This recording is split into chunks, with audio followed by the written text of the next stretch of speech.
আজকে যে ব্লগটায় ফেরত এলাম সেটা মূলোর শাক ভাজা। অবশ্যই মূলোর শাক লাগছে, তার সাথে শীতের সবজি বলতে ফুলকপি, বিনস, মূলো, শিম আর মটরশুঁটি নিয়েছি।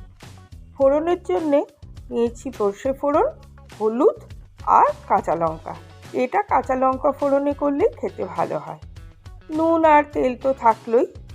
এবার কড়াইয়ের মধ্যে তেলটি গরম হলে ফোড়নগুলো দিয়ে নেড়ে ছেড়ে গন্ধ উঠলে সবজিগুলি দিয়ে দিতে হবে। তাতে একটু নুন দিয়ে ভালো করে নেড়ে চাপা দিতে হবে সেদ্ধর জন্য। সেদ্ধ হয়ে গেছে বুঝতে পারলে ঢাকা খুলে বেশ ভাজা ভাজা করে নিলে তৈরি হয়ে যায় মূলোর শাক ভাজা। আমি এই রান্নাটা আমার মায়ের থেকে শিখেছি।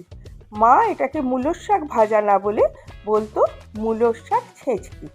যাই হোক, ব্লগটি কেমন লাগলো সেটি জানাবেন, সঙ্গে একটা লাইক শেয়ার অবশ্যই করবেন, পাশে বেল বটন তো রইলই। আজ এই পর্যন্ত, সবাই ভালো থাকুন।